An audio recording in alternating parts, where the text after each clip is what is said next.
Priatelia, vítajte v podcaste Peter Baťany. Som veľmi rád, že mám dnes tu tak vzácneho hostia, dlhoročného priateľa a kamaráta Adriana Repčoka, ktorý, myslím si, tí, ktorí neviete, on sa vám predstaví a tí, ktorí viete, tak samozrejme viete, o kom je reč. Mohol by si ukázať hruď? Áno, to sú moje montérky. Áno, to sú tvoje pracovné montérky. Tričko, tak som si ho aj dal urobiť. Áno, každý deň robíš, od pondelka do piatku počujeme o tebe a tak ďalej. Ale nejdeme len o jeho práci rozprávať. To bude také minimum. Áno, to bude minimum, ale mňa zaujímaš v prvom rade ty ako človek, pretože viem, že Adrián je neskutočne veselý typ človeka, vynikajúci moderátor, ktorý už má niekoľko rokov za sebou. Koľko rokov to už robíš? No, keď sa tak nad tým zamyslím, tak tento rok to bude 23. rok, čo som za mikrofónom. 23. rok. No a vlastne, aké boli tvoje začiatky? No, ja by som začal úplne v detstve, lebo to s tým súvisí. Aj s tým mojím hlasom. Výborne. Mňa ti vyhodili zo speváckeho zboru na základnej škole v prvom ročníku. To si nemal taký hlas ako teraz? Že mám hrubý hlas, že mám. Hej. A potom ale som to využil, lebo bola akadémia k príležitosti narodenia Vladimíra Iliča Lenina. Viete, tí, ktorí ste starší. A tam mi dali nahrať na magnetofónový pás, predtým ako to začalo, nejaký ruský text, ja už nepamätám, čo je. Ale už vtedy, čo som bol 8, tak som mal dosť hrubý ten hlasisko. Ja som to načítal a mám výhodu, že mám sluch, takže ja rusky prizvukujem perfektne. Tak som to načítal a potom sa učiteľky pýtali, že to aký herec prišiel načítať.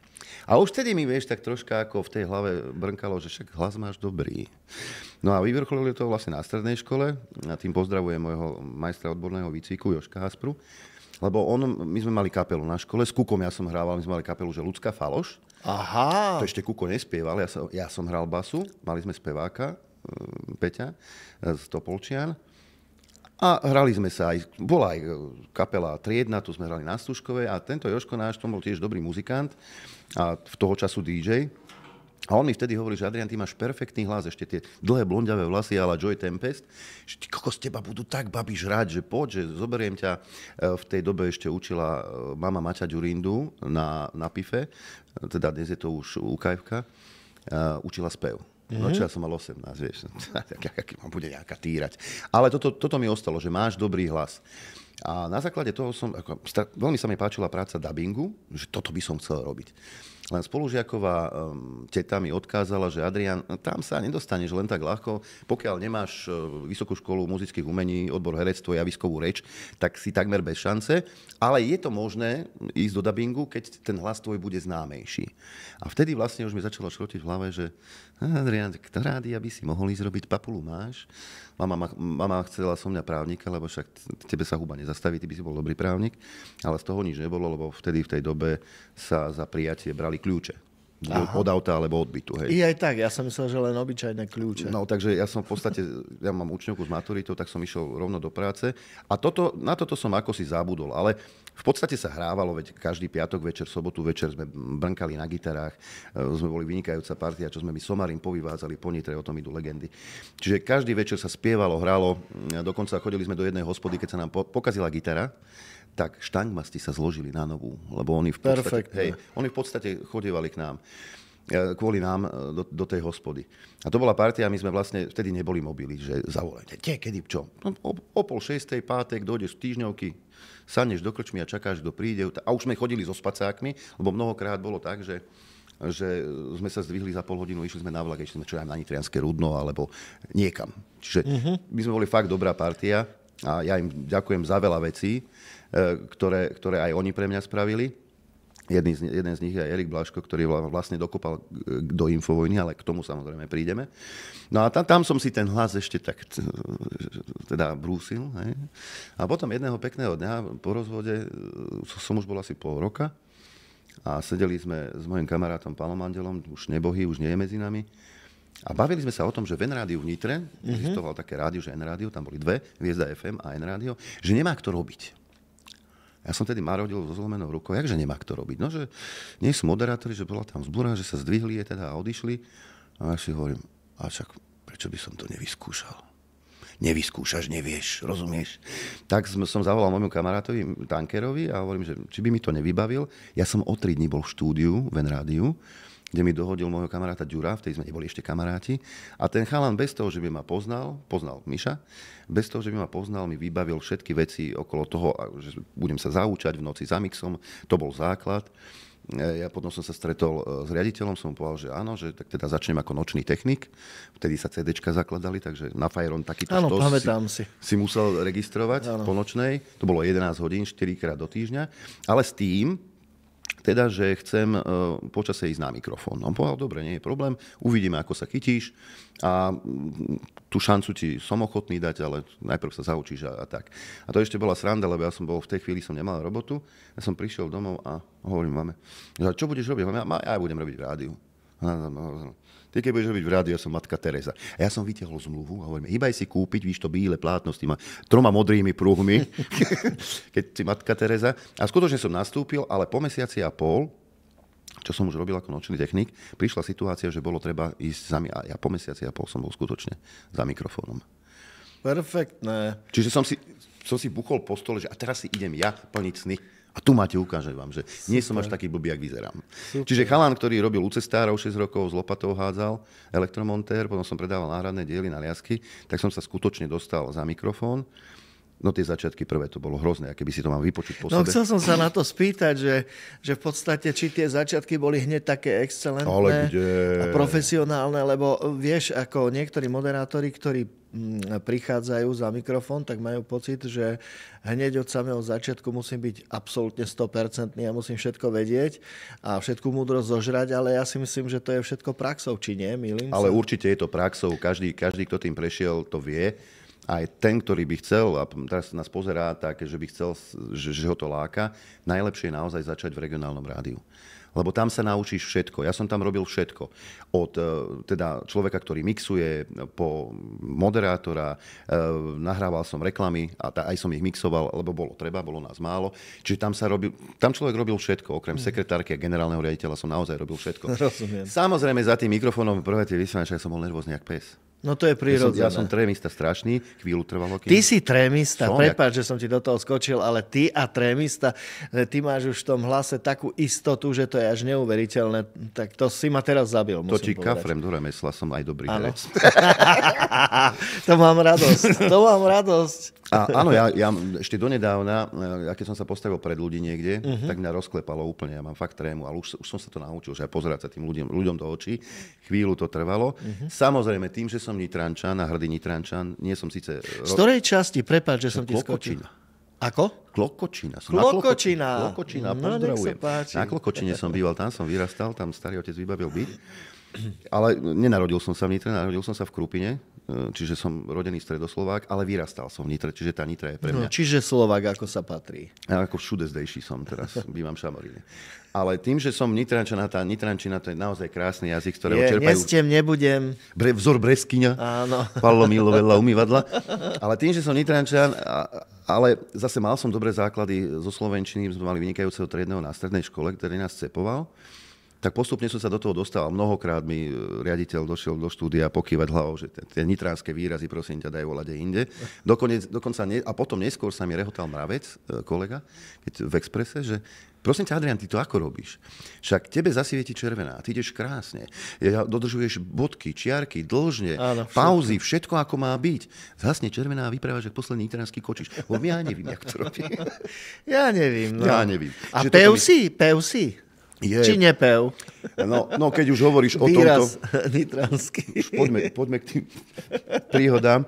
To sa mi stalo, to už som bol za mikrofónom, mal som niekoľko relácií, čo mám nedeľu športovú, štvrtok do obeda bola motoristická, mal som hitparádu a potom mi prišla ešte roková a s nebohým Palom Čáderom, ktorý bol klinický psychológ a psychoterapeut. Mnohí si ho, tí starší, pamätáte z vysielania Slovenského rozhlasu, kde robil.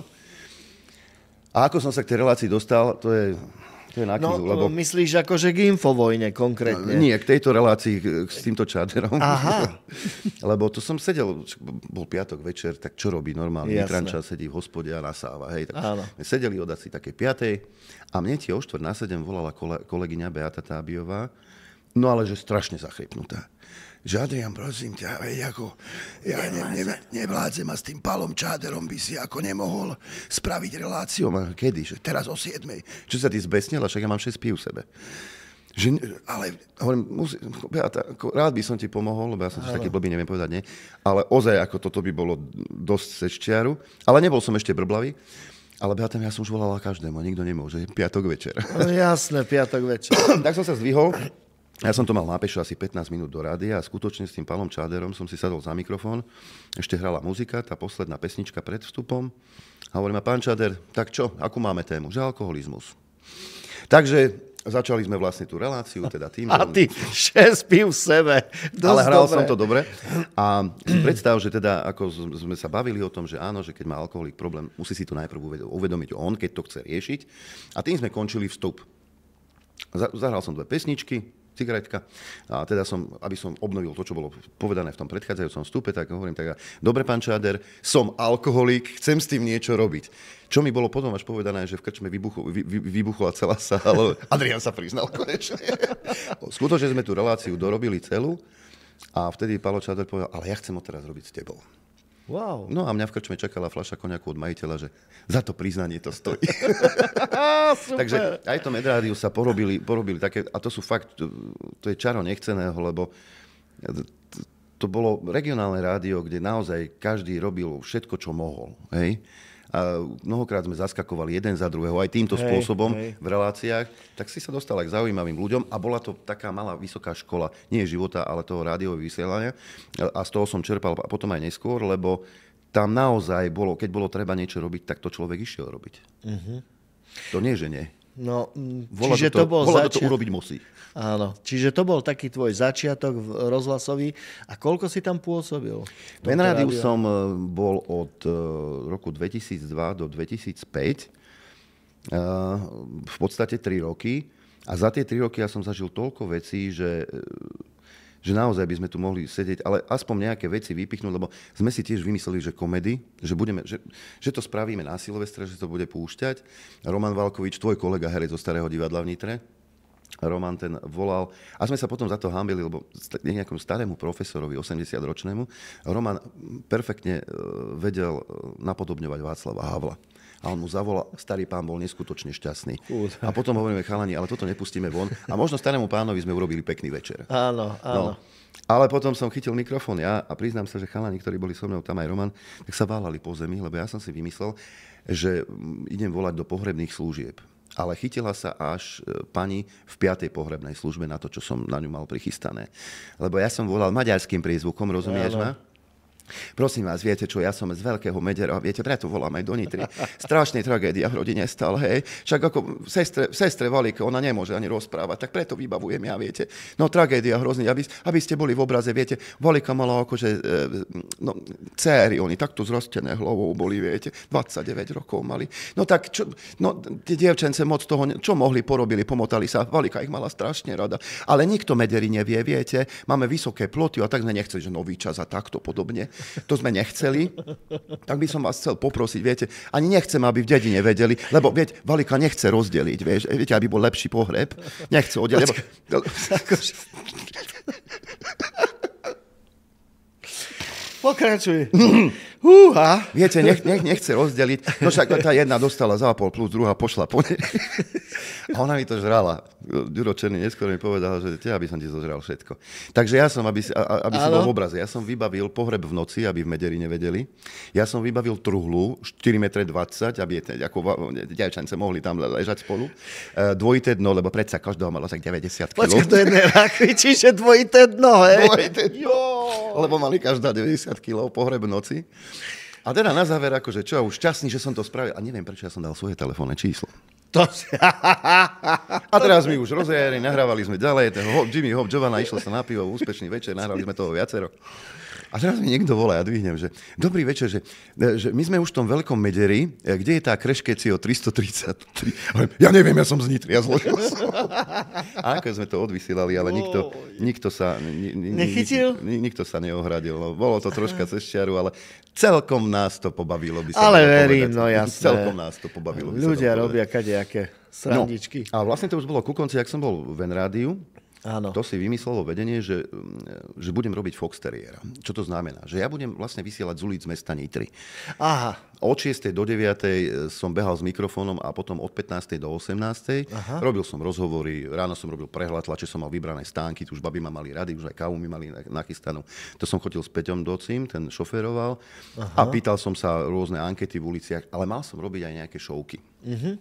Takže s týmto maďarským prízvukom som sa postavil na Kupeckú ulicu a mal som sa pýtať, že prosím vás, akože prepáčte, ale mamičko ma poslala, viete, ja hľadám akože toho, jak povie, ten, čo podpisuje, notárius, že a tiež to už vymyslená adresa pracuje, Kreškecio 333. Kreškecio. Nikto kúkali na mňa aj na puka, ale len Peťo sa smial z toho auta a ja som zvedavý, čo sa stane, keď ti začnú odpovedať po maďarsky. No. Ale som skončil. Ale to sa mi stalo, to som zase hral ruského turistu pred Hyperteskom v Nitre, kde som sa pýtal ľudí, že izvinite mi aj na stránec, kde z Kreškecio 333. Aký pán vychádzal z Teska a on mi hovorí, ja neviem, opýtajte sa v hypermarkete. Ja som skoro lahol, ale for bol v tom, že chvíľu na to som išiel do kvetinárstva, kde po rusky som sa opýtal, chalan plynulo v ruštinu naspäť, kde som ja už skončil. Začal som sa smiať.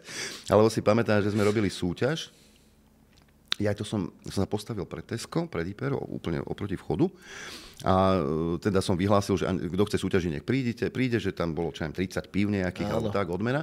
A ja hovorím, chalani, že prosím vás, že pozrite sa, vidíte tieto košíky veľké, čo sú tu všade, v tých boxoch, ako pod sliečkou.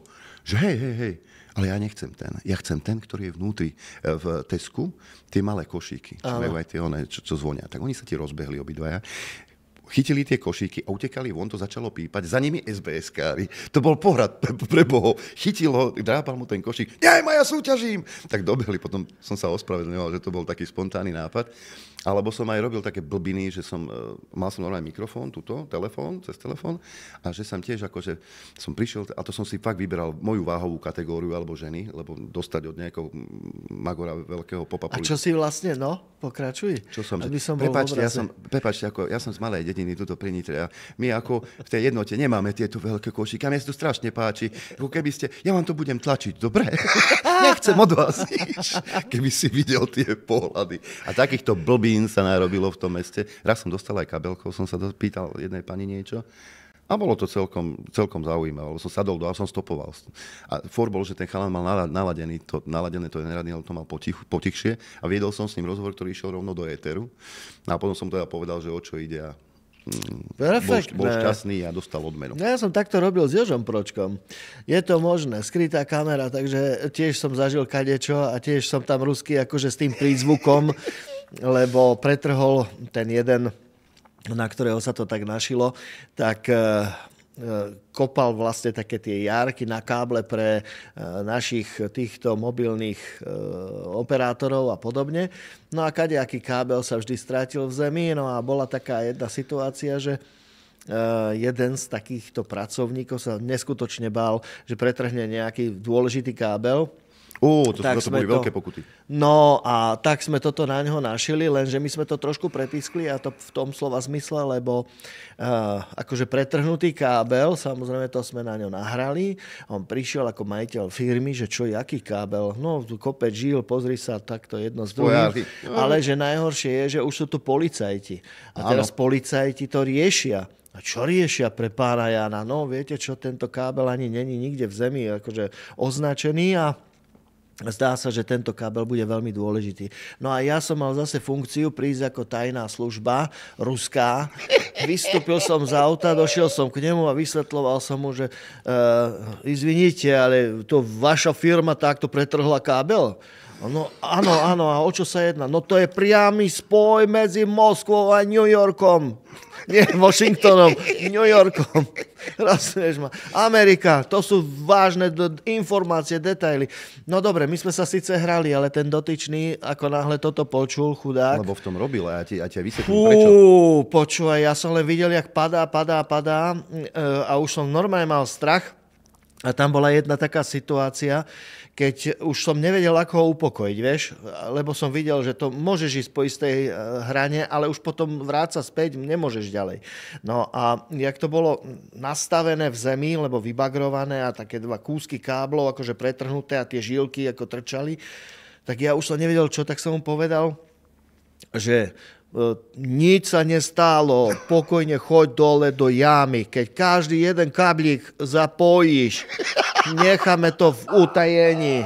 Ja mám na to plné právo. Nikto sa nedozvie. On ti išiel dole do tej jamy, tento chudák človek, začal tie kábliky zapájať. Ja to všetko zapojím, len prosím vás, nezastrelte moju rodinu. Ty kokos. A vtedy som normálne, počúvaj, to už bolo. Krvi by si sa mi nedorezal. Krvi. A ja som normálne ho zobral do auta, že tam ho upokojím. Ešte bola stále skrytá kamera.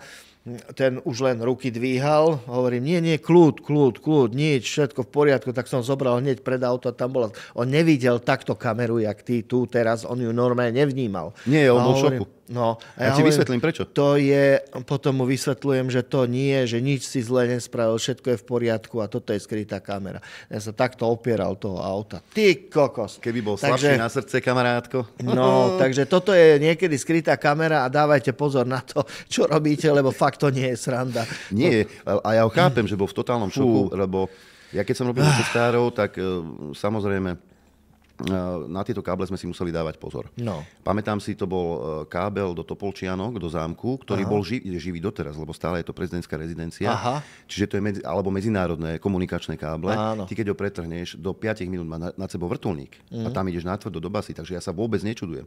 Nám sa stalo v Novom Meste nad Váhom na Fajron, ako inak sa stávajú takéto veci. Keď chalan, čo robil na UNCčku, tak vyťahol kábel. A hovorím si, pre Boha. Som utekal na most, kde som vedel, že ten komunikačný je. To je presne ten istý. A už sme len pozerali, že kde je vrtuľník. A tie hovadá, ktoré to robili predtým, im ostal kábel, tak to drbli len do toho štrku a to sme vytiahli našťastie. Ty kokšo, vidíš to?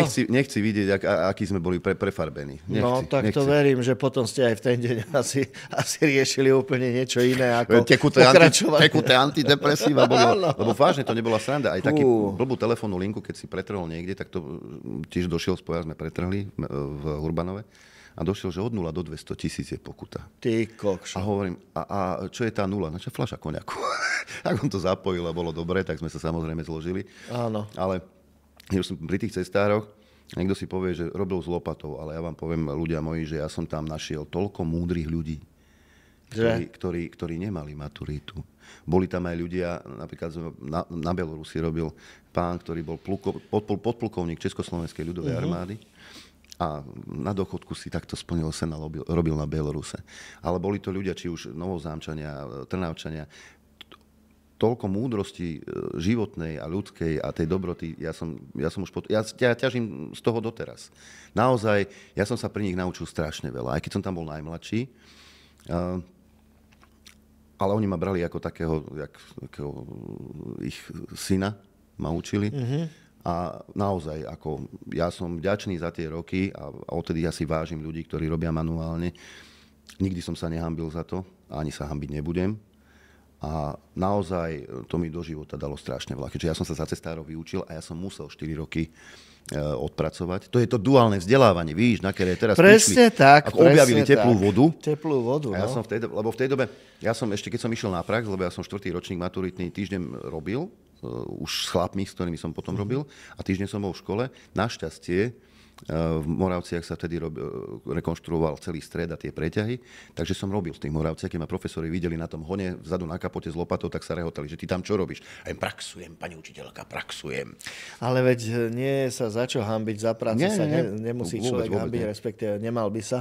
Je to, pokiaľ ju zle robí, tak je logické, že by sa mal hanbiť za to, čo robí, ale pokiaľ ju robí dobre, tak je to len veľká vec a podsta všetkým tým, ktorí práve tú tvoju profesiu buď nejako majú možnosť či vlastniť výrobok, alebo počúvať rádio. No a teraz sa chcem opýtať, tak dobre, toto sú veci, ktoré si absolvoval v istom období svojho života, takisto to N-rádio, ale potom sú tam aj zrejme aj nejaké iné rádia. Či sa mýlim? Sú aj iné rádia. Ja som jak som robil toho Foxteriera, a nezabudnem mi pripomenúť Alenky náročný slovník. Potom. Ja som robil toho Foxteriera. Už som chcel akože niečo iné. Už tam nebola tá pohoda, ktorú som si prial pri práci. Tak už som si robil bočné cestičky a s totálne zachrypnutým hlasom. Kamaráti z rádia Najstrnavy, že či by som nešiel k ním, tak s totálne zachrypnutým hlasom. Ja som mal šmirgel papír hovno. A naozaj som išiel, lebo skúška sa robí tak, že či nemáš sýkavky, nejaké vady rečové, samozrejme, ale ten zodratý hlas, tak mi dali prečítať nejaké veci. A som vyšiel, my vás berieme. No, vy ste sa zbláznili. A to už bolo tak, ale medzi tým som dostal, lebo kolega odchádzal rok predtým z Expressu, do Expressu a mal som 2 ponuky. To mi Olga Záblacká vybavila, že stretnutie s Forgáčom v FM-ku a potom Ďuro mi hodil lano, že či by som nechcel ísť do dopravného servisu Rádia Express. Ktorý Ďuro? Šimko. Tak som išiel do slovenského rozhlasu, pán Forgáč na mňa nemal čas, no ja vás kašlem, ja idem do Expressu. Aj som prišiel a teraz sa začali diať veci, to je jak zrýchlený film. Tak najprv na mikrofón, skúška k programe môjmu riaditeľovi, vtedy bol Tibor Buza. To bol 5-minútový rozhovor, po ktorom vyhlásil, my vás berieme. A my ste sa s koňom zrazili. Čiže ja som v podstate 1. apríla nastupoval v roku 2005 na dopravný servis, ako nežný hlások dopravného servisu. Áno. Ale s tým, že však Adriánko, však voláko začať musíš, však jak to men rádiu, keď si robil toho nočného technika, tak však chvíľu vydržíš a potom sa môžeš ako zaujímať aj o to moderátorské kreslo, k čomu nedošlo. Lebo už som bol tak zaškatulkovaný potom, že to jednoducho nešlo, aby tento hlas bol potom moderátorský. I keď niektorí kolegovia vlastne prešli potom po čase do moderátorského kresla, takže takéto boli začiatky v Expresse. Takisto to začínalo tým nočným zaučaním. Mesiac som chodil do Bratislavy zaučať sa za mixážny pult, lebo to bol úplne iný mixážny pult, to bola taká krava 25 šablová.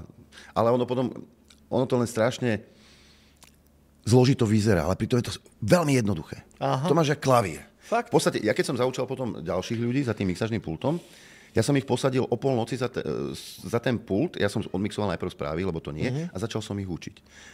A ešte keď na mňa pozeral, že ak som mixoval tie správy, lebo už boli nahraté, baby správárky už boli preč, tak im hovorím, o jednej už mixuješ správy ty. A neverím. Nie, chceli už. A ozaj. Tak som ich vycepoval, že stál som samozrejme nad tým dotyčným. Petru Bernasovskú som učil mixovať. Ráno volám chalanom do Fanrádia.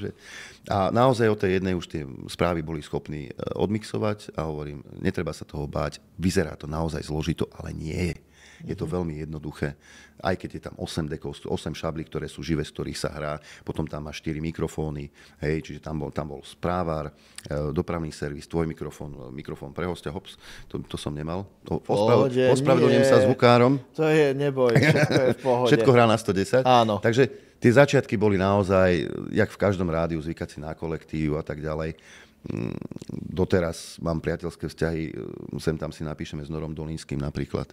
Hej, občas mi napíše Máca Mráziková a ďalší, ale že by som vyhľadával teraz to vysielanie Expressu, to už nie. To už nie. A čo je logické, ak dovolíš, tak doplním prečo.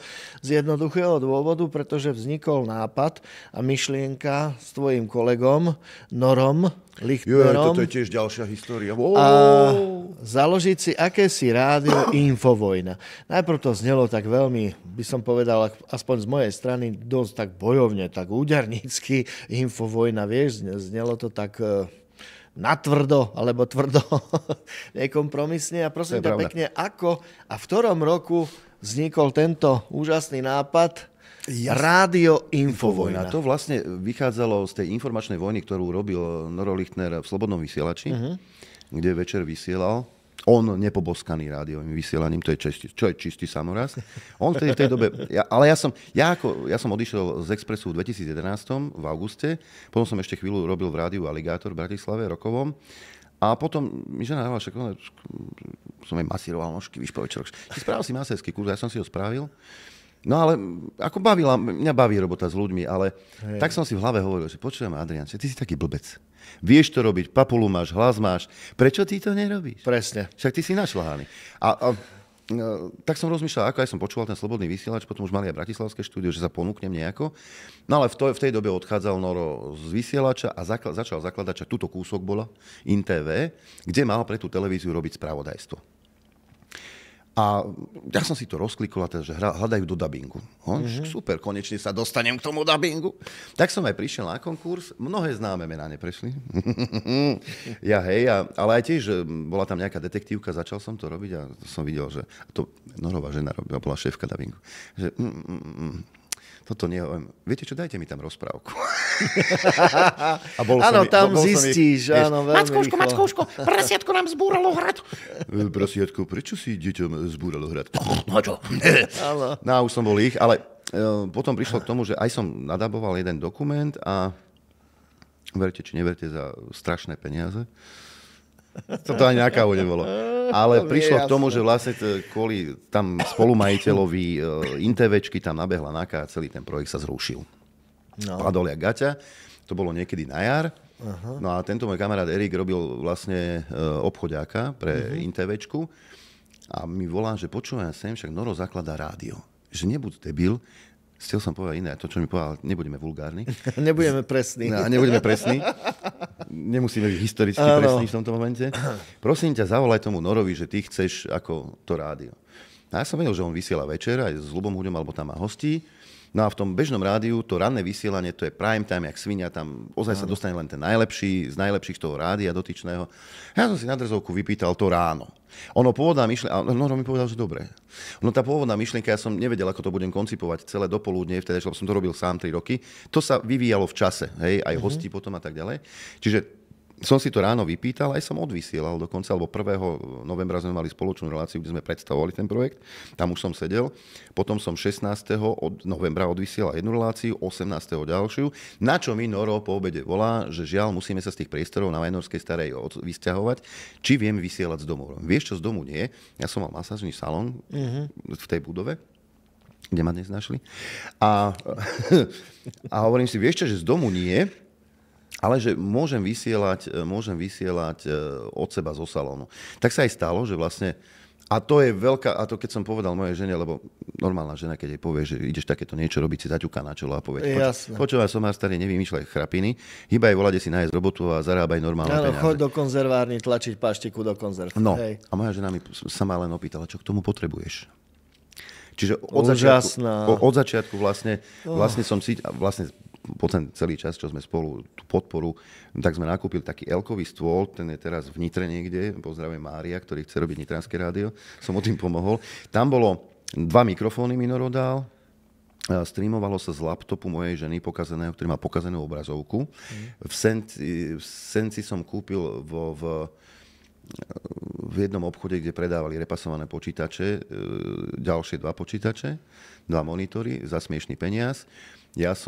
Volal som môjmu bývalému kolegovi z Expressu Jožkovi Šmitovi, vynikajúci odborník na vysielače, taký Adam ani nebol na Slovensku, že na dôchodku samozrejme. Dlho som ho nevidel. Dúfam, že je v zdraví. A nejaké veci, taký mix, vieš, taký poťákový mi dal a toto. A Adrian, čo ideš robiť? Hovorím, vieš čo, Jožko, internetové rádio, budú na to prispievať. Sa na mňa pozrel, ten starý rádiák. Adrian, to nebude fungovať. Takže ozaj v rohu toho salónu bolo to L-ko, kde som ja sedel, oproti mne host. Roman Michalko, keď prišiel prvýkrát, ten kúkal to, kde som prišiel, hej. A mnohokrát sa stalo, že host odchádzal, alebo som dovysielal a už o 12. som bol v bielom a 12:10 už klientka alebo klient na stole, hej. Neskutočné. A keď vlastne videli ten stôl tam s tými mikrofónmi a že to čo máte? Budem ti vysvetľovať. Viete, keď nie je robota, nahrávam audioknihy pre nevidiacich. Perfektné. A potom už vlastne sa to preklopilo, už sa nedalo aj masírovať, aj rádio robiť, lebo tá príprava to nie je len tak, že od 9. do 12. si otváraš hubu na svet, ale tie veci a témy si musíš pripraviť, obvolať a tak ďalej. Čiže ja prídem domov. Všetko si pripravuješ sám, prepáč, že som... Hej. A potom ešte ten Adrian. A Repčok. Čiže si to musíš pripraviť, lebo ja prídem ráno o tej 7, nachystám si agentúrky, čo mi trvá tak hodinku, vyťahnem si tie témy A takto som vlastne 3 roky vysielal sám. Ja mám otázku ešte. Dobre, v podstate vysielate od pondelka do piatku, stále vás počúvam, takže viem, do 12. hodiny, ale otázka znie, že či vždy po tom vysielaní ideš niečo zase robiť, ako si zamestnaný niekde, alebo Nie. ťa toto dokáže uživiť? Nechodím na Mercedese, videl si na akom aute som prišiel. Prišiel si ako jeden normálny človek. Hej, moja žena je tá úspešná. Teraz budem mať ďalšiu otázku. Kto vás platí? Veľmi dôležitá otázka. Začneme takto. Keby to už konečne dojdeš vieme, na návštevu na dvore, 3 ladiny vám hníjú. Áno. Na povale každý večer to musím prehadzovať vidlami. A čo tam ruble, aby mi nesplesniveli. Aha. A teraz vypínam iróniu. Samozrejme je to s príspevkou poslucháčov. Čiže keď my budeme robiť zlú robotu, tak skončíme. Áno, tak umriete hladom. Umrieme hladom. Áno, takže žiadne príspevky ani od štátu, ani od žiadnych takých organizácií, alebo ja neviem čo. Nič? Nie. Naozaj nie? Nie. Dobre. Čisto len s príspevkou poslucháčov. Samozrejme 2% z daní, keďže sme občianske združenie, čiže aj my sme v podstate mimovládka. A samozrejme máme svoj merch, čiže trička, Infovojny, knihy a tak ďalej. Rozumiem, podpora kníh rôznych autorov, to som si tiež mal možnosť všimnúť. Toto je čisto len z tohto, pretože ja nemôžem o sebe hovoriť, že som nezávislý, keď mi beží reklama od nejakého operátora. Hej. Samozrejme. A lebo to sú strašné prachy, to si málo kto uvedomuje, aké veľké peniaze sa dávajú do takýchto kampaní. A ty, keď na úrovni celoštátneho rádia, ti poviem súkromného, že tá kampaň nestojí 2 mega, tá stojí oveľa viacej. A teraz si predstav, že prídeš o tie peniaze len preto, že chceš byť objektívny a nezávislý. Aha. A povieš, že tento operátor odrbáva svojich zákazníkov. Smola. Tak. Nie. Takže kto vás vlastne platí ešte raz? No však jasné, že Putin. Normálne, však odtiaľ to idem na ambasádu. Dobre, vážne. Však samozrejme, že nie. Ja neviem, prečo ten narratív vznikol proruská Infovojna. To, že nás platí Putin a podobne, Šnídl minulé niekde tvrdil, nie. Je to čisto len s príspevkou poslucháčov. Čiže keď oni chcú, aby sme vysielali, podporujú nás a nie je to tak, že... Počkaj, kto vás podporuje? No, poslucháči. Ale určite poslucháči? Určite poslucháči. A žiadna organizácia? Nie. A na schvál sa budem pýtať nadácia. A veľmi výrazne sa pýtam, lebo sú tu všelijaké kadejaké tieto, že vás platí, neviem, ruská strana, že vás platia organizácie. Áno. A tak už by som v tom chcel mať jasno. A myslím si, že aj moji diváci takisto. Jasné, 3 ladiny vám stoja na dvore, hníjú ruble na povale každý večer. Presúšam vidlami, aby... Takže vy si zarábate z čoho? Povedz mi. Len čisto príspevky poslucháčov. Na stránke je taký banner, kde si klikneš a nájdeš tie možnosti, čísla účtov. Tak už vieme, že všetky príspevky, ktoré dostávate vy ako Infovojna, tak dostávate vlastne od poslucháčov, vašich poslucháčov. A dá sa z toho vôbec vyžiť? No, tak už som to spomínal, že teda neprišiel som na G-čkovom Mercedese, samozrejme. Ale ja som skromný chlapec. Ja mám úspešnú ženu. Za všetkým hľadaj ženu. A každý chlap je obrazom svojej ženy. Čiže ona ma, ako som už spomínal, ona ma od začiatku podporovala. Takže to nejako lepíme. Na Kanároch nie som každý druhý týždeň, ale zase táto robota nie je o peniazoch, lebo s týmto hlasom, keby idem do komerčného rádia, do niekde by som... Ale to by aké bolo? No aj 6 dostaneš mesačne, služobný bavorák a trojizbový služobný byt. A prídeš do vysielania, tam máš všetko nachystané. Rozumieš, ja prečítam ľúbostný príbeh. S týmto hlasom, rozumieš ma. Alebo nejaké recepty na buchty. A jak by mi bolo dobre? Ale táto robota naozaj nie je o peniazu, je úplne o niečom inom. A vlastne, kedy vznikla Infovojna? To by ma zaujímalo. No, toho 1. novembra 2016 začala vysielať tou spoločnou reláciou, ale taký prvotný impuls, čo som ja dostal to od mojej ženy, a to bolo ďaleko predtým, keď som pozeral, lebo ja som mal tú úchylku už dávnejšie, že som pozeral tlačovky, som sa rozčuloval nad tými politikmi, házal som diaľkové a moja žena na mňa pozrie, že Miláčik, a čo si tým dosiahol teraz? To je pravda. A vtedy to bol asi taká prvotná iskra, že som išiel do toho na tú loď zvanú Infovojna. Infovojna preto, aby vlastne ten mediálny priestor bol vyvážený. Lebo máme tu jedné informácie a my sme chceli ponúkať iné informácie. Lebo tak by to malo byť, že ty ako dáš jednu informáciu druhú a nepovieš, ktorá je pravdivá, ale ten, ktorý počúva, si sám poskytuješ informácie, tak, poskytuješ. Áno, ale názor si má vytvoriť ten poslucháč, divák, čitateľ sám. Presne tak. To nie je, že teraz som tvorca pravdy a teraz keď si nemyslíš to, čo ja ti teda dávam v tom médiu, tak si hlupák. Tak ja to beriem ako diktatúru. Keď ty ma nútiš, aby som mal len tvoj názor a nikoho iného a nesmel som sa pozrieť na nejaký názor zase iných ľudí, no tak čo si mám o tom myslieť? Tak to asi to nebude celkom v poriadku. Presne tak a tým sme sa snažili ten mediálny priestor vyvážiť. Lebo keby si médiá robili tú svoju poctivú robotu, ktorú si robili roky predtým, a niektorí si ju robili veľmi dobre, tak by Infovojna nemusela vzniknúť. Vôbec nie. A my by sme robili niečo iné. Aby som napríklad strihal trávniky na golfovom ihrisku. Takže a s veľkou radosťou. Aj preto, a vlastne aj v tom našom rádiu dostávajú priestor ľudia, ktorí sa do mainstreamu alebo do verejnoprávnej televízie nedostanú. Nezaznie ich hlas, ich názory, ich skúsenosti. Čiže pre mňa je to ani, nie že práca, ale to je skutočne, sú momenty, kedy si uvedomujem, že koľko veľa informácií, ale aj pocitov a skúseností mi prinášajú tí ľudia, ktorí prichádzajú do toho rádia. Že prídu s niečím, s nejakou témou a ja úplne hlúpy, lebo sa nevyznám v tej téme. Bolo by zle, keby sa vyznáme, sa pohodsky dobre porozprávame a ten pri tom rádiu o tom, akože čo? Čiže aj ja sa chcem tak pýtať, ako ten poslucháč pri tom rádiu, za toho poslucháča, ktorý tiež nie je v tej téme. Lebo teraz sa mi prvýkrát za 8 rokov stalo, že tí, ktorí mali prísť, tak dvaja vypýtali, že aké budú okruhy otázok. A ja som sa začal strašne rehotať. No veď, to poznám. U nás je to čistý freestyle. A u vás? Čistý freestyle. Je to rozhovor dvoch ľudí, teda mňa s Norom, s človekom alebo ľuďmi, ktorí tam sú v štúdiu. My sa chceme niečo dozvedieť. A vlastne tie otázky vyplývajú z rozhovoru. Áno. A možno tým, že je to úprimné, že sa nehráme, sme takí, akí sme.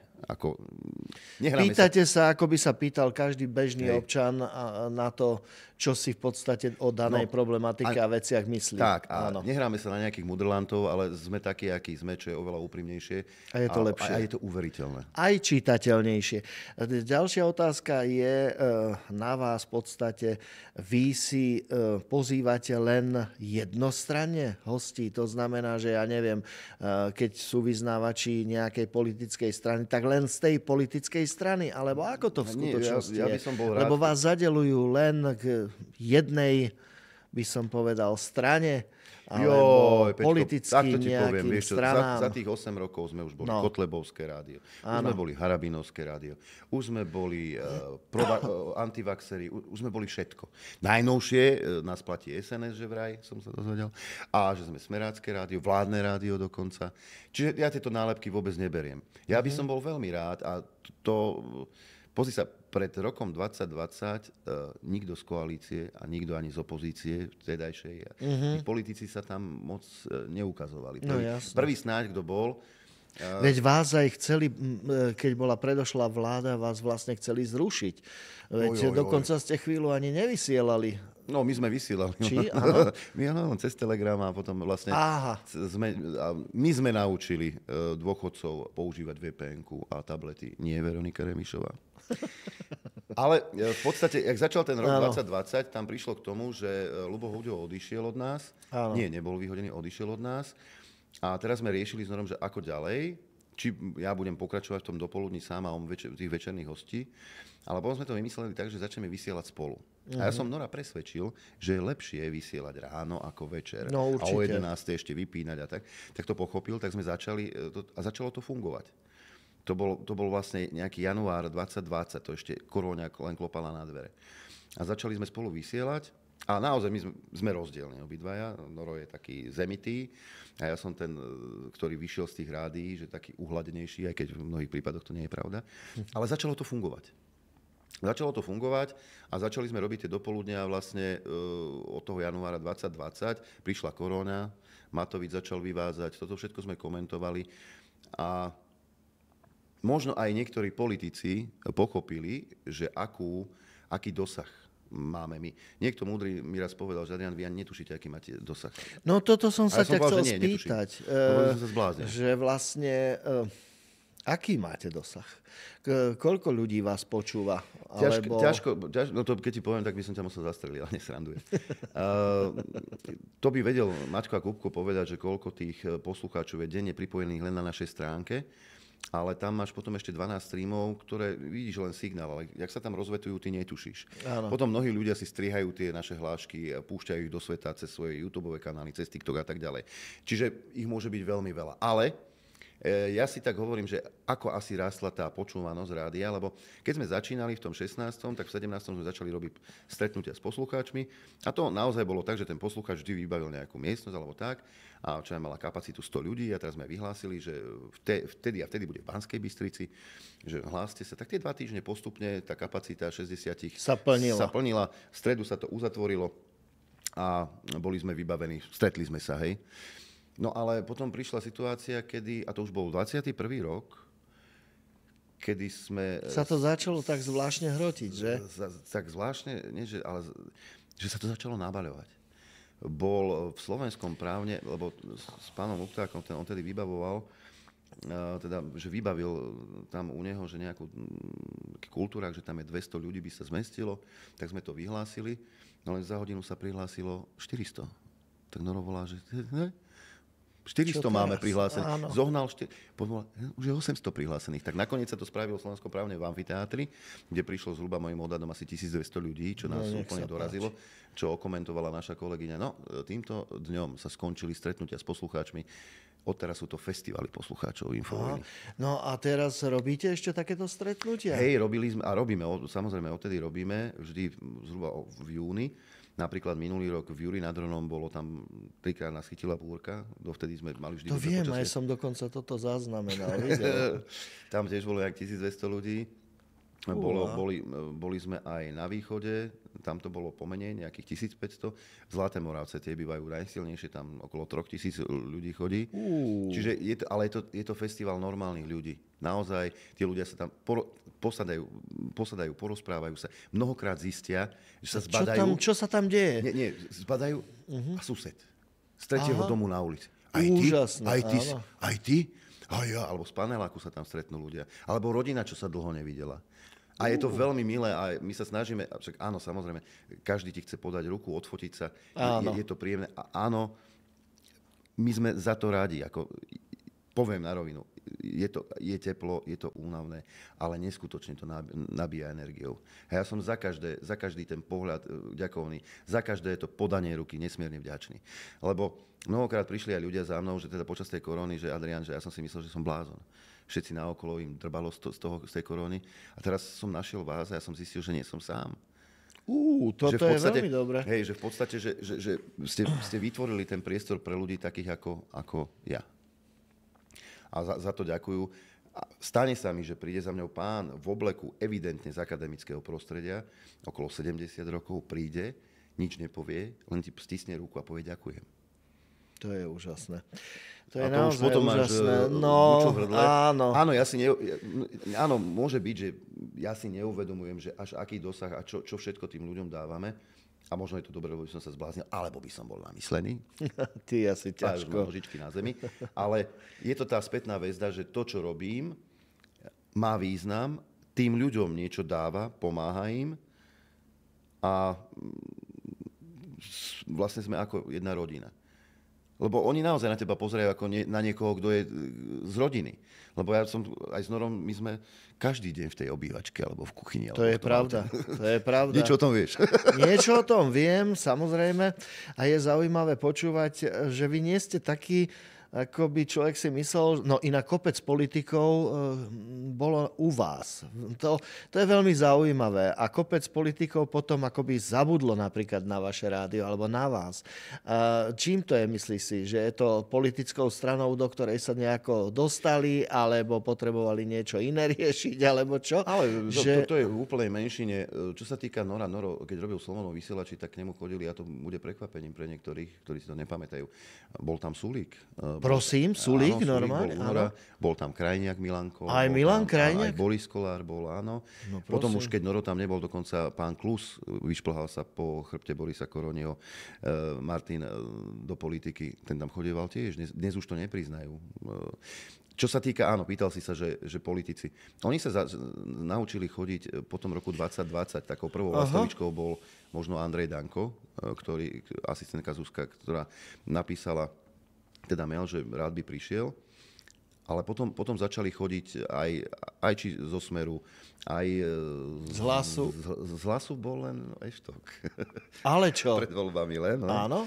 My sme neboli moc kamaráti s Pelegrínim. Ale Matúš Šuta Eštok prišiel aj teraz prednedávnom. Dúfam, že aj ďalších sa podarí dotiahnuť. Nech povedia národu, že čo chystajú a za čo berú plat. Hej? No. Čo sa týka, naučili sa chodiť všetci. Ja ti poviem, my nie sme kamaráti. Aj Robert Kaliňák povie, že zase ma budete dneska grilovať, zase mi budete robiť nervy. Ale napriek tomu chodí. Hej? Teraz boli tiež pán Glik s pánom Gedrom teraz prednedávnom a prišli s rešpektom.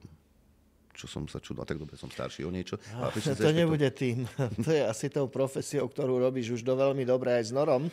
A ja si myslím, že tie trefné otázky a to obracanie a grilovanie toho svojho hostia, zamestnanca.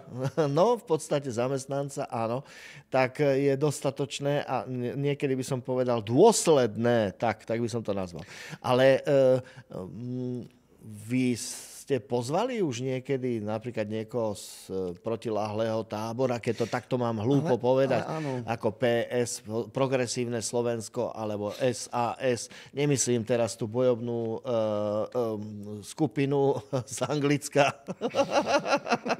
ale skôr tú politickú našu, ako aj povedzme napríklad pán Matovič. Hej, napríklad Peter Bielik urobil rozhovor fantastický s pánom Matovičom. Jo, to už je dnes legenda, hej. Ako tú jeho bohorovnú, pokojnú, profesionálnu, neviem čo, tvár zachovať v niektorých situáciách, to klobúk dole. Tam už mal aj on na mále. No tak... Ale áno, ja som písal som aj do Progresívneho Slovenska. Písal som, vážne? Hej, Jarovi Naďovi, ten potom, raz som mu písal. To by bolo zaujímavé, to by som si vypočul. Potom sa vyjadril, že opakovane sme ho volali, ale on tam nepríde. A prečo? Neviem, buď sa nás bojí, alebo sa, ešte jedna vec, bojí sa telefonátov, lebo vlastne ten formát je postavený aj na telefonátoch od občanov. A to viem. To je ojedinelé, to v Markíze nezažiješ. Aby tam zavolal občana, pýtal sa napriamo. Hej, a ja sa vždy teším na tú poslednú polhodinu, keď sú tam politici. Písal som aj Richardovi Sulíkovi, ktorý odmietol, možno už teraz by aj prijal, keď už teraz len varí. Ale prečo nie? Pán Šimečka sa vyjadril, že by chcel získať aj konzervatívnych voličov. Ja som verejne vyhlásil, pán Šimečka, nech sa páči. Posluchači tohto rádia sú z opačného brehu, keď ich chcete presviečať. Ako ich chcete presviečať? No, jednoznačne. Jednoznačne u nás. Áno. Neviem, či tam je strach, neviem. Určite o tom vedia, pretože niektoré denníky monitorujú to naše vysielanie a dávajú dokonca z toho výstupy. To viem. Čo nás baví. Takže ja veľmi rád budem a veľmi rád sa porozprávam. Napríklad, a to mnohí si môžete myslieť, že ten pán doktor Peter Vysolajský, áno, môžete si o ňom myslieť, čo chcete, ale prišiel a ohlásil sa, že by chcel prísť. Lebo bol si vedomý toho, že je tam priestor osloviť aj iný druh poslucháčov, ako je v denníku N Smečku a v aktualitách na Markíze. Jemu nejde o konkrétne denníky, týždenníky, mesačníky a neviem ešte, ale o danú informáciu a problematiku, ktorú treba riešiť. A to znamená, že nehovorí len o sebe a o nejakej stranickosti, ale zrejme asi hovorí o nejakom danom probléme, ktorý sa týka nás všetkých na Slovensku. No tak toto mne sa veľmi páči. To je správne. A toto mu navrhli vlastne ľudia z odborov lekárskych, z toho vedenia, že Peter, mal by si tam ísť a vysvetliť, sú to tiež občania. Akože, všetci sme občania. Tak, ako prehovorili ho, lebo nie všetci sú tam aj dezoláti. Ale bolo mi odkázané cez našu zdravotiačku Terezu, že Adrián, že nechajte ho hovoriť v tej prvej úvodnej časti o tom, s čím chcel prísť. A pýtajte sa ho. A potom, že roztrhajte ho na Frankfurtce. Aj tak bolo. V tej druhej časti sme išli po ňom jak po údenom, bránil sa, ale on má svoj názor, on si myslí, že to bolo správne, čo robili a čo robil. Ale veď v poriadku, to je jeho názor. Ale sme ho konfrontovali, ale Prišiel druhýkrát, prišiel tretíkrát, Perfektné. prišiel štvrtýkrát. Perfektné. A toto, keby sa podarí, že by aj progresívci, ktorí si myslia, že ich je viacej, ale nie je, že by počuli teda to, čo sa ich pýtajú ľudia, bežní ľudia pri tých príjimačoch, že by možno do tej reality išli troška ale inak. sa priblížia k ľuďom ako tak. To znamená, že vyzerá to, že potom asi ten záujem tam naozaj je. Že nie je to len triedené a to je podľa mňa dôležité. Keď chcem ja ako politik trošku pôsobiť, tak musím vedieť aj u toho posledného človeka v tejto spoločnosti, aký má názor, aký má pocit a ako žije, nie? Vieš, ale keď určitá časť mýlim? politického spektra na teba pozerá z vrchu, lebo si pre neho dezolát, si pre neho neviem čo a ide sa tu cez nadávky a kvičiaca sviňa a sviňa oblečená v ľudskej koži a No podobne. teraz prednedávno som mal možnosť vidieť tento vstup toho pána novinára, kde debatoval, kto tam bol ešte, už ani neviem, ale presne on si za tým stojí. Že ľudia by mali kvičať ako svine, ale teraz toto nechcem hovoriť len kvôli tomu, aby som nejako robil niečo, polarizoval, alebo neviem čo, ale prosto, no je to jeho názor, no. No chvála Bohu, že nie je predseda vlády, lebo by sme kvičali všetci. Pán Šuc, pozdravujem vás. No, tak, a už si konkrétny. Ale tak áno, lebo bol to práve on, ktorý nazval ľudí, ktorí sa nechceli dať očkovať, že by mali kvičať ako svine na bytunku. A to už bolo cez čiaru a toto je vyjadrovanie, ktoré oni považujú, že však to dobre povedal, ale keď sa niečo podobné ozve z druhej strany, tak už je to, hneď je to už agresor a ja neviem čo. Áno, že je to polarizovanie. Ako my môžeme a vy nesmiete, lebo my máme pravdu, jedinú a nič len pravdu, rozumieš? To sú po niektorí, alebo boli po niektorí vládcovia, ktorí mali pocit, že len oni majú pravdu a vlastne sú ešte po niektorí, že zoberme si nejakú severnú volačo, takže to je presne o tom. Severnú koalu. Koalu, správne. Áno, presne tak, kde je presvedčený o tom, že len on má pravdu a nikto iný. A to je katastrofa. Ale Peťo, ani ja netvrdím, že mám pravdu, alebo že Noro má pravdu. My vyzývame poslucháčov. To, čo bolo povedané, overte si to, dohľadajte si to, nájdete si to. Vieš, veľakrát som mal pocit, že som buď vadný alebo chorý, pretože keď mi niekto niečo povedal, tak som sa minimálne nad tým zamyslel, či nemá náhodou tak trochu pravdu. No. A potom som si mohol tie ostatné ďalšie myšlienky a pocity vyskladať, aby som vôbec vedel, kde sa naozaj nachádzam. Ale tu by som rád poznamenal, že sú ľudia, ktorí sú presvedčení o tej svojej pravde a to je vlastne taký vnútorný strach, že čo keď náhodou zistím, že som sa mýlil. A ten vnútorný boj, to je asi ten najväčší, ktorý v sebe musíš vybojovať, tak. Že priznáš sám sebe, že si sa mýlil alebo že si nešiel tou správnou cestou. Tak. Bože môj, koľkokrát sa mi to už stalo. No. Dobre, toto už tú vážnu tému by som uzavrel a teraz snáď niečo veselé, alebo aký najhnusnejší hosť bol u teba, alebo s ktorým si teda nemusíš ani menovať meno, ale boli aj takí, popísať, že doslova ti bolo až zle, že si s ním musel robiť rozhovor a naopak niekto, kto ti sadol, bol si nadšený, smial si sa, bol si radostný, takže také plus aj mínus daj. Veľa z tých hostí, s mnohými som si sadol ľudsky.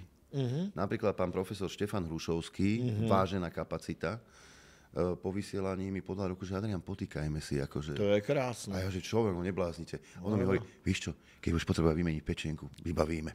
A doteraz si volávame, doteraz si píšeme. To sú tak milé strety. Anton Selecký a tí ďalší, že naozaj, ale z tých ľudí srší to dobro. A s nimi si sadíš. Ľudskosť a pokora. A pritom sú tak veľkí ľudia. A pokora. No. Čiže ja si neviem predstaviť, že mne podávate ruku a chcete si potýkať, že ste sa zbláznili. Čiže ja som chalán z ulice z Jurkovičovej na Klokočine. No. Ja tu len otváram hubu. Ale naozaj, to sú veci, ktoré ťa, ako som hovoril, potešia ma aj tí posluchači, ktorí prídu. Ale áno, stalo sa, že jedna politická strana tam prišla. A teda som chcel od nich vedieť, že s čím teda chcú presvedčiť tých svojich voličov potenciálnych. No my ten program neprezradíme, lebo to by nám ukradli. Takže 2 hodiny som sa s ním... Peter, jeden jediný krát doslova, ja ti odprisahám, ja som bol 3 sekundy od toho, že sa postavím a ven! Nejako som to vydržal. Boli v utajení, hej, celý čas. A Noro sa rehotal, ten bol ticho a nehal ma tam vytrápiť vtedy hajzlík. Inak Norko, pozdravujem ťa. Nehal ma tam vytrápiť a rehotal sa mi strašne. Áno, sú aj napríklad, ako robíš rozhovor s niekým, kto nie je práve najkomunikatívnejší a je to pochopiteľné, je sochár. Čiže doluješ z neho tie informácie. Ale to sú rozhovory napríklad s deťmi. Ty rozvinieš otázku na Purlicera. Nie. A oni, áno, alebo možno. To isté mladí športovci. Už starí kozáci, to už bola iná. Ale tam je to celku dobre u tých športovcov. Tak určite. No, keď prišiel Ľubo Moravčík napríklad na rozhovor, ja som povedal, že legenda slovenského futbalu skoro ma z rozumu vyhnal, ale to sme sa rehotali celú reláciu, čo bolo super, to bolo ešte v rádiu. Čiže sú ľudia, ktorí sú menej komunikatívni a aj preto niekedy je lepšie, keď prídu o hodinku skôr, že prídu do toho rádia, sadnú si, že uvoľnia sa a potom to už ide. Áno. Čiže aj ja to sa snažím do toho nejako dávať humor, aj do tých ťažkých politických tém. Noro takisto, čiže sa to dá odľahčiť. Koľkokrát áno, zabíjať tými svojimi vstupmi.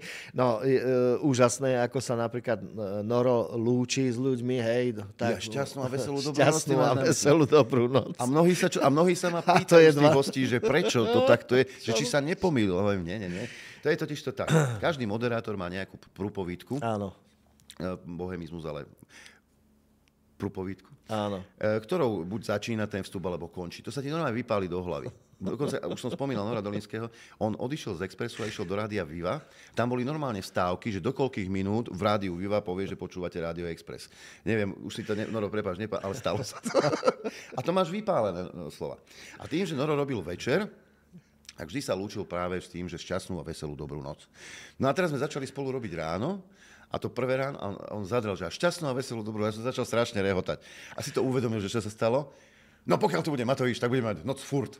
A už to zostalo. Takže ja vlastne po relácii hosťom vysvetľujem, že prečo to tak je. No, musím sa priznať, mne sa stala tiež taká situácia, auta, jedno s druhým trúbenie a tiež sa nejaký šofer na mňa tam ukazoval, vykrikoval a neviem čo a na križovatke vlastne na semafore ma dobehol a začal kričať úplne bezprízorne. Jemu sa niečo chudákovi muselo stať, alebo čo.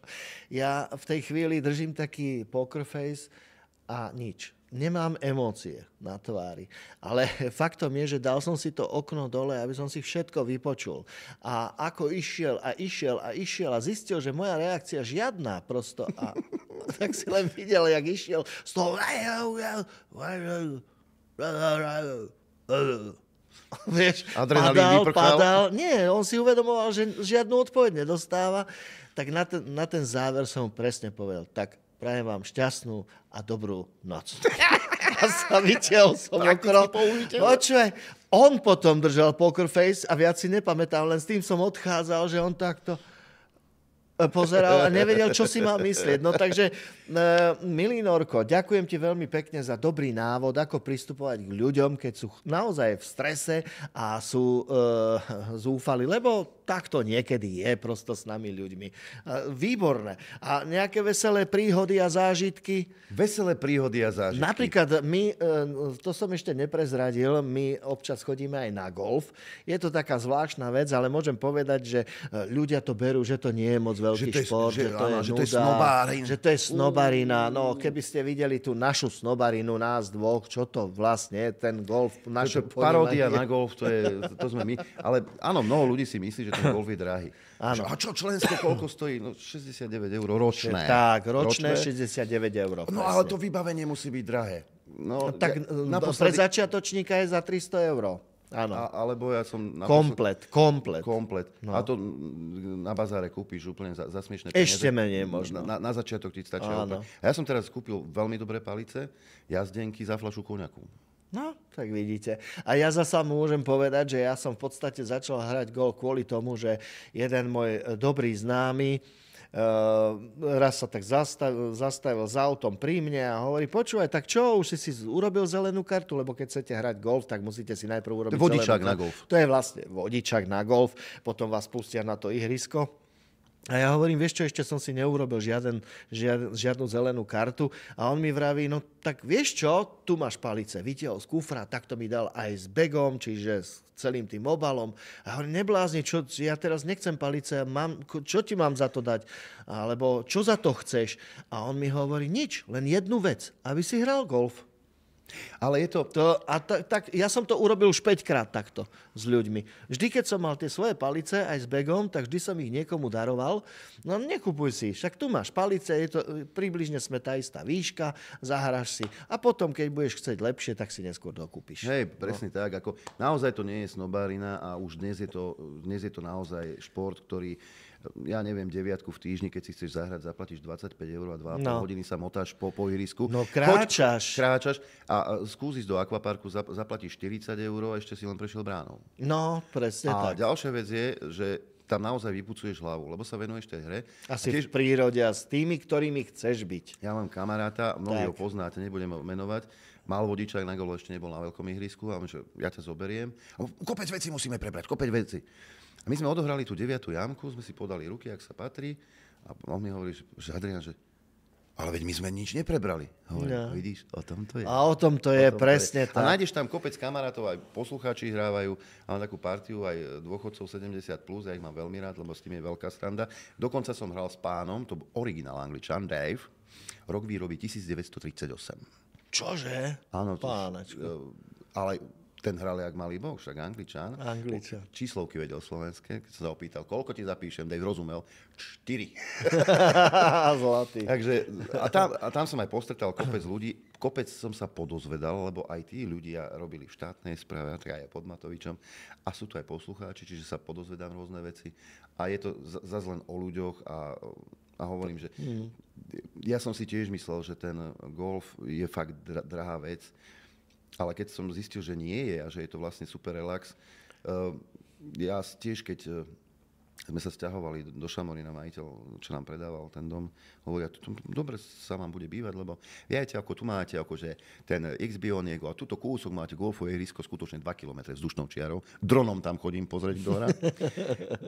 A ja môžem, na keru priťpaľu mne bude golfové ihrisko.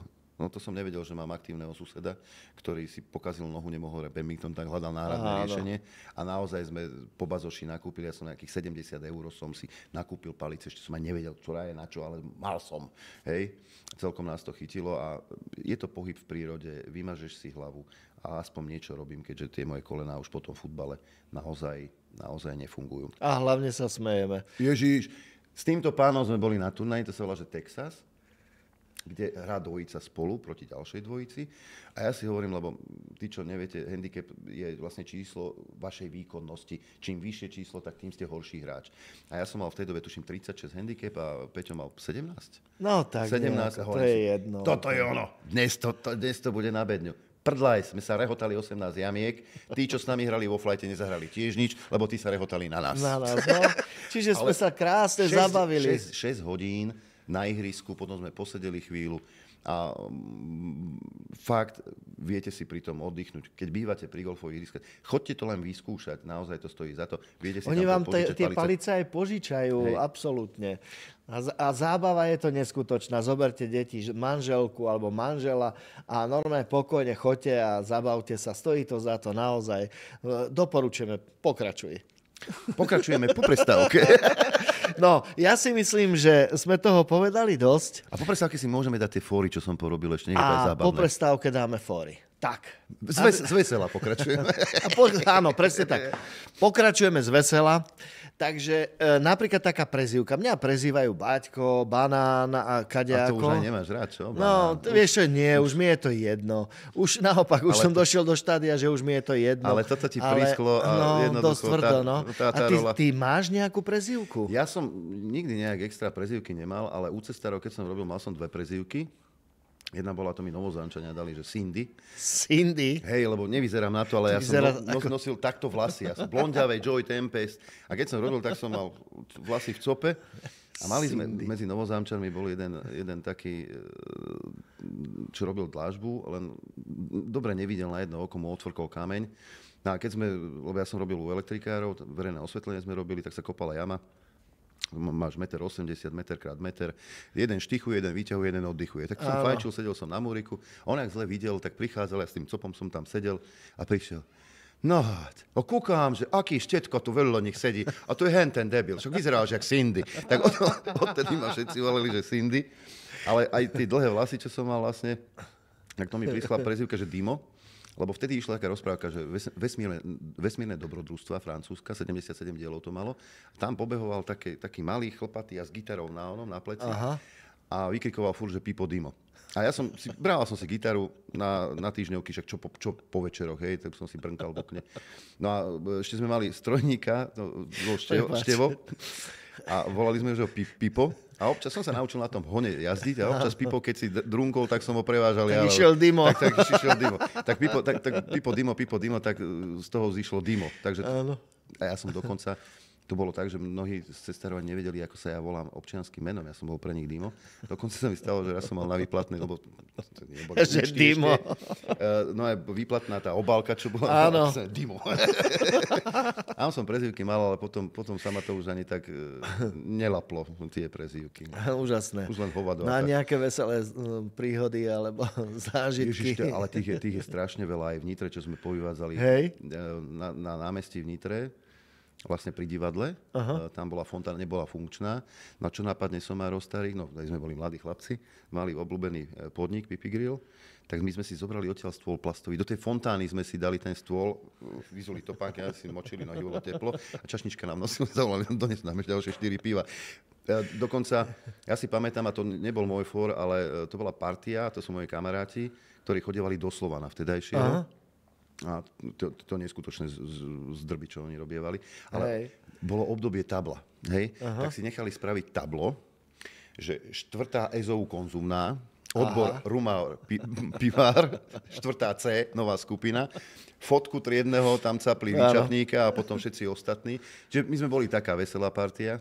Aj v Nitre, a Nitrančani vedia, že čo sa povyvádzalo všetko a mnohí na to s láskou spomínajú. A ty si bol taký čirkáš. Trošku živý chlapec.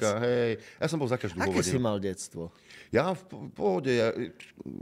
Ako si spomínaš na svoje detstvo? Ja len v dobrom. Nebolo toho veľa, čo by sme mali. Mama robila v zdravotníctve. Ten pán, čo som mu hovoril otec, tak ten robil v školstve, takže asi tak.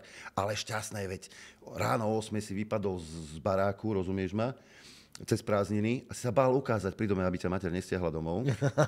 To som len o 8 počul. Som vedel, že už uteká.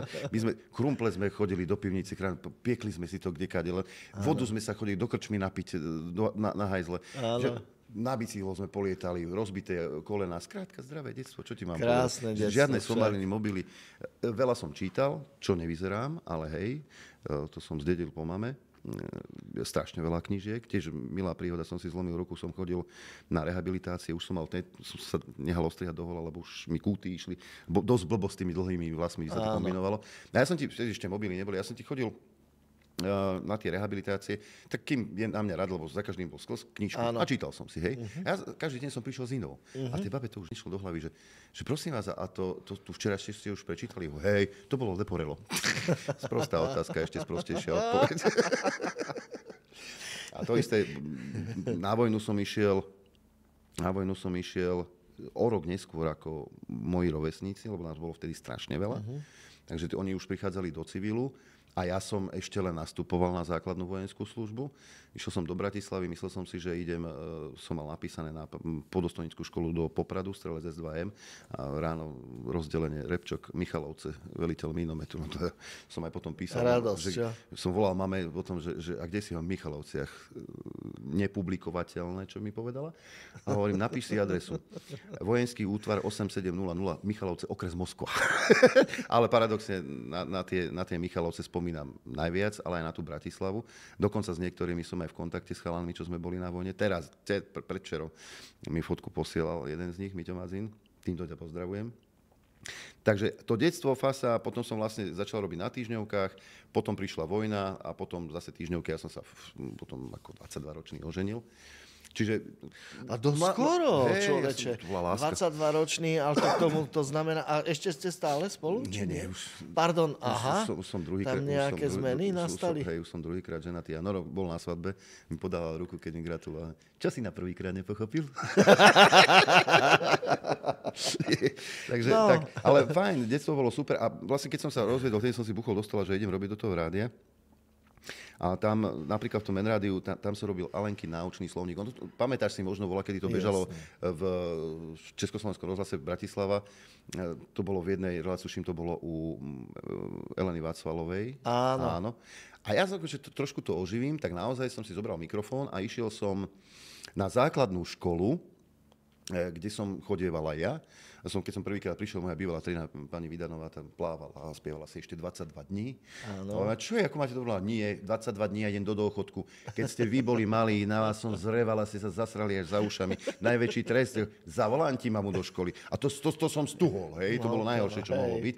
No lenže smola bola, že druhá moja triedna, a vtedy zástupkyňa, bývala o 8 poschodí nižšie v tom istom dome. Navyše to boli spolužiačky, moja mama s ňou. Čiže mnohokrát som prišiel domov a medzi dverami som dostal takú, že zárubňa mi dala druhú. Lebo mama vedela skôr, ako ja, že som niečo spravil.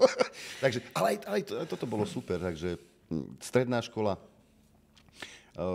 to som chodil do Zlatých Moraviec, sme si robili srandu Nitrančani, teda, že ideme do mesta treba 9-korunový lístok na Express. Boli sme na nich zlí. Ale tiež ako výborná partia, sme boli v tom ročníku, kapelu sme mali s Kukom, Ľudská faloš napríklad, toto sme hrávali. Tam aj teda... A ty si hrával normálne s Kukom? Hej, sme mali to školská kapela, Ľudská faloš. Na bicie hral môj spolužiak Palo. Kuko hrával vtedy basu a mali sme speváka. Aj sme boli na nejakej predvádzačke a potom, ja som už potom nehral a potom boli aj nejaké koncerty odohrali.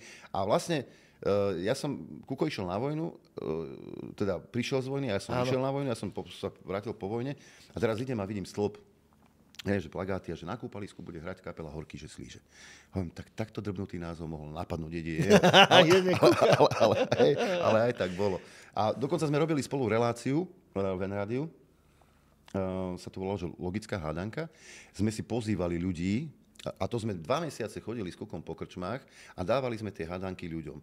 A stopovali sme, že ako to časovo rozhodnúť. Takéto veci si s Kukom zažíval? Hej. A Horký, že slíže, nech sa páči. A vymysleli sme si, že kde sa to bude odohrávať, tak sme si vymysleli bar, kde on, teda Kuko bol majiteľ, ja som bol čašník.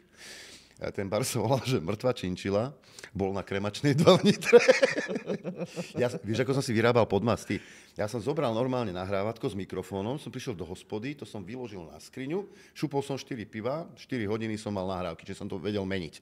Hej? A pozývali sme si aj, napríklad Olga Záblacká bola, taktici boli, ale aj miestni, neviem, mestskí policajti z Nitry a tak ďalej. A bola to veľká sranda už len potom strihať, lebo to bolo 5 trojminútových úsekov, kde to mali hádať. A zväčša sa dopracovali k tej odpovedi, ale bola to vždy veľká sranda. A Kuko ako šéf bol akože fakt super. Asi 13 častí sme odvysielali. A hovorím, že tam, keď bol priestor na tvorivosť, tak bol. Hej? Či už tie kraviny, čo sme nahrávali s tou Valikou, vieš, tak to strašné veci. A vlastne aj v Expresse ja som robil jeden čas, keď ste pamätníci, to teda Macheta, to bol veľký fenomén, to robil kolega. Potom bol Kutňas, to robil Andy Wallner. Ale medzi tým som sa ja pokúšal, teda tiež niečo.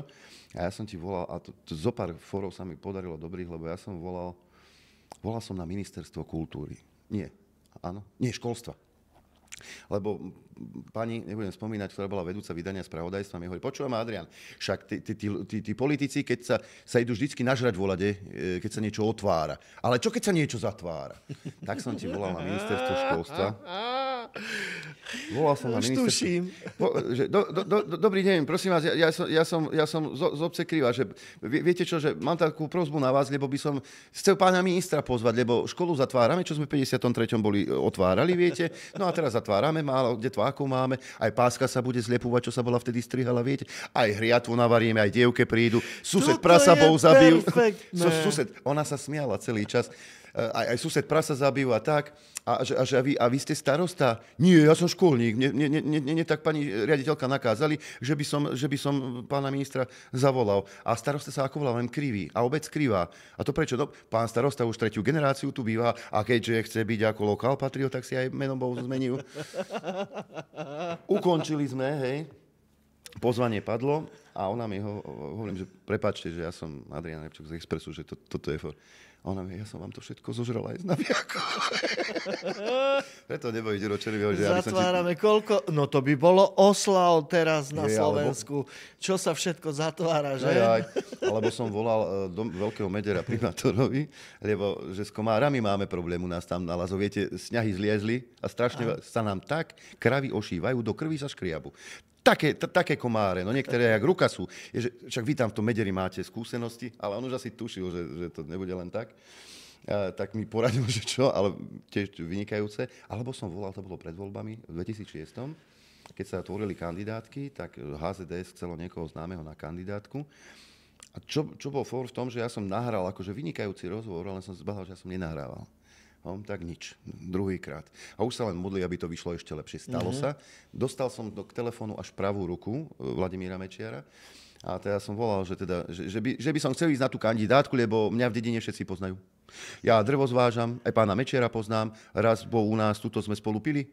On pil dvojdecové džusy a decové borovičky, tak on je väčší chlap, pravda. Ja by som chcel ísť na tú kandidátku, keby bolo možné.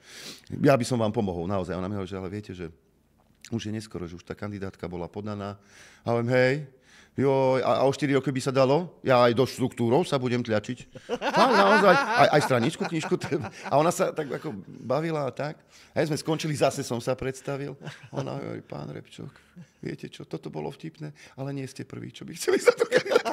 Denne mi traja volali. Takže skúšal som aj ten prízvuk, lebo keďže som zo Stredného Slovenska, mám aj ucho. Viem aj ten maďarský prízvuk, a bývam v Šamoríne, ale jediné, čo som sa zatiaľ naučil, teda prízvuk, možno sa naučím aj po maďarsky, koľko rečí vieš, toľkokrát si človek. Takže ten prízvuk mi ide. Dokonca som nahrával reklamu v maďarčine, lebo prišlo v N-rádiu, keď som robil, tak prišla požiadavka, niekto chcel by robiť reklamu na región Ostrihom Štúrovo, Esztergom, Párkáň. Áno. A že kto to nahrá? Že nikto nevedel po maďarsky. Hej. Vedela šéfka programová. Perfektne po maďarsky, spisovne po maďarsky, echt, ale sa hamila hovoriť, ale že ona to nemohla nahrať s tým hlasom, ktorý mala, že bolo by to neprirodzené. Že teraz čo, tak ukázala na mňa aj do štúdia. 3 hodiny ma cepovala, každé jedno, áno, všetko, aby to znelo. Sme to nahrali. Autenticky, hej. Sme to nahrali a poslala sa tá nahrávka tomu objednávateľovi zo Strihomu a oni volajú, že oni neveria, že to nahral Slovák, ktorý nevie po maďarsky. Čiže tamto ucho je na tie prízvuky. Super, áno je. Aj preto ja som Puškinové pamätníky vyhrával, nie preto, že som vedel recitovať, ale že som mal perfektný prízvuk. No, nenáda. Čiže tam aj s tým hlasom, keď vieš pracovať a vieš to vytvarovať, tak naozaj vieš vytvoriť veci, ktoré ľudí pobavia. Tak. Hej. Ale naopak, aby sme neboli až takí veselí a potom budeme zase veselí, je ten Alenky náučný slovník, stále som sa k nemu neviem. No, tak. Ale boli aj veci, keď na štedrý večer prišli do štúdia, do N-rádia 2 ženy, ktoré s plačom hľadali svojho syna a synovca. Aj sme to vyhlásili a o 3 dní som sa dozvedel, že ho niekto dal dole a niekde v lesíku. Boli aj situácie, kedy mi telefonicky na štedrý večer, som robil koncert na Želene, som si o 19. Vždy bol od 18. do 19. ale tento bol od 19. do 21. Ja som myslel, že ľudia doma dávajú kosti z kapra, z krku von, oni počúvali a volali si tie pesničky. A vtedy mi volala kamarátová mama, ktorá mi chcela poďakovať, lebo toho chalana som dostal z ťažkej závislosti na alkohole. A on naozaj šiel do roboty pol litra rumu, len aby sa do roboty dostal. A on sám za mnou prišiel, ja som oslovil vtedy pána Čadera, poslali sme ho teda tam, kde išiel, dostal sa z toho a ja sa z neho teším, lebo dneska má 2 krásne, zdravé deti a chalan žije krásny život. Čiže aj také smutné veci boli aj v Expresse. Ja som robil napríklad vtedy, keď padlo lietadlo s Poliakmi.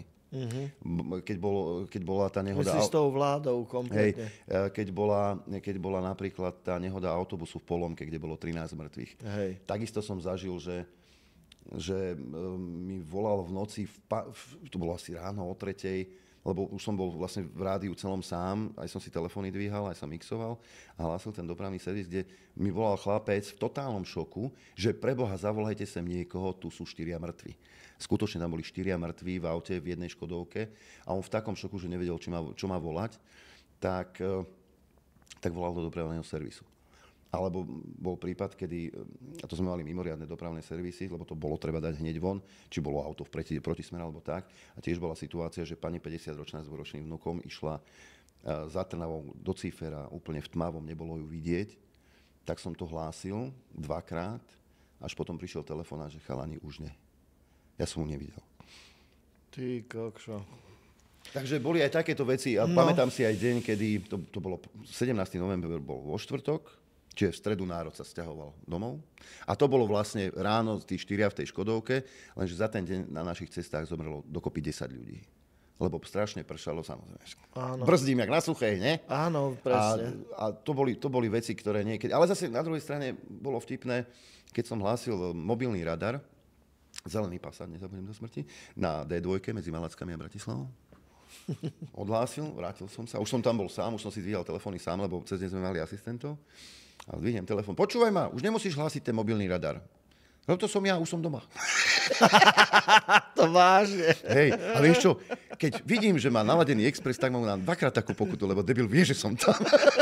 Áno, a to je paradox, že policajti boli veľmi radi za nás. Áno. Lebo to bolo tiež, takže chlapci si sedeli na káve na pumpe, jeden dvihol telefón, som tam, druhý šéf počul, sú tam a oni pili kávu, hajzlíci. To sa mi priznali potom niektorí a mali nás radi, alebo tiež sme mali nejakého chodca na D1 okolo Trenčína, tí diaľničiari boli dobrí policajti diaľniční, lebo do 10 minút som mal telefón, že díky za info, už ho máme nasadeného v aute, nič sa nestane. Super. Ale boli potom situácie, auto v protismere snežilo a ten blázon opitý bol a jednoducho trafil dôchodcov 2. A to neboli ľahké chvíle. No to teda nie, to nie je neboli moc. ľahké chvíle. A pritom si povie, že čo, taký dopravný servis, čo sa tam... No, však tak nejako. Tak nejako.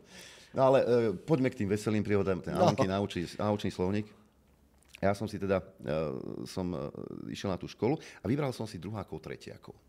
Chvíľu mi trvalo, kým som ich naučil alebo presvedčil, že decká, nie ste v škole tuto. Tu nejde o to, či viete správnu odpoveď, sa opýtaš a nič. Hej? Áno.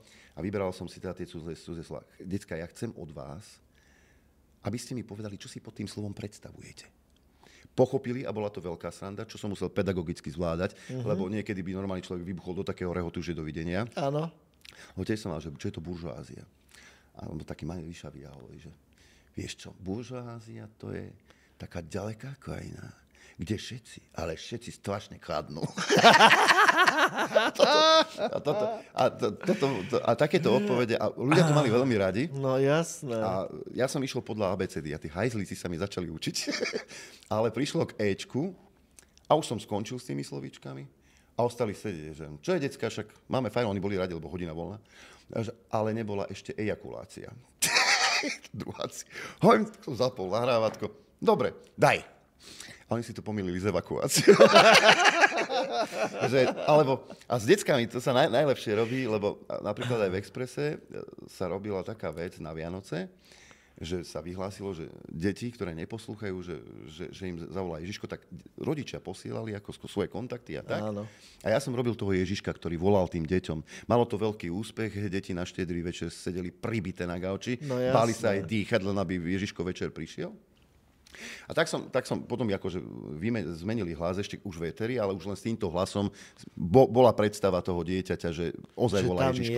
Áno. A najprv som teda mamičku dal telefónu, som sa opýtal, že čo má v izbe rozhádzané a tak. A že také veci, že čo dnes robil, čo dnes vyviedol a tak. A s týmto som na to decko vybafol. No decka mnohokrát potom, keď som si zobral tú mamičku k telefónu, že Ježiši, obidvaja vleteli do izby a začali upratovať ponožky, skladať všetko. Malo to výchovný potenciál. Jasné. A taký Borisko sa tuším volal, že no Boris, ale tu je Ježiško a ja ťa pozorne sledujem a rozmýšľam, či ti vôbec doniesť darčeky. Aha. Ale môžeš to napraviť, lebo si neposlušný. Prečo si taký neposlušný? A malý mal 4 roky, asi zahlasí. Ja neviem, asi ma tak vychovali. Som išiel do kolien, celé štúdio výbuch, to zvukový technik, mikrofóny dole, lebo by to bolo počuť. A takýchto odpovedí kopec, ale aj tie reakcie tých decák, ale dvakrát so mnou chceli vybabrať. Nie, raz to bolo omylom. Lebo tiež niekto si chcel spraviť z nejakej 20-ročnej dievčiny prdel, tak dal jej telefónny kontakt, meno a tak ho volám. Dobrý deň, tu Ježiško z Rádia Express. A ona sa začala smiať. Podľa hlasu, lebo máš ucho. Hej, toto nie je dieťa štvoročné, toto je minimálne taká 18-ka. Áno. Počúvaj ma, prečo si neupratuješ hračky? A začala sa strašne smiať, ale ja už nemám hračky. Ja hovorím, a nehovor. A to, čo máš v nočnom stolíku na baterky, to je čo? Ale jak sa ona začala smiať. A tiež ma chceli nachytať kolegovia.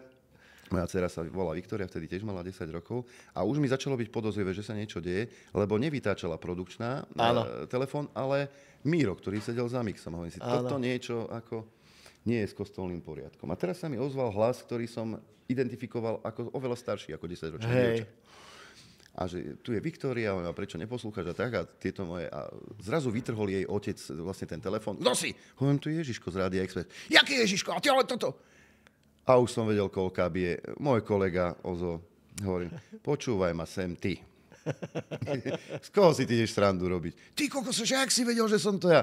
Veď ja som Ježiško, ja viem všetko. Úžasné.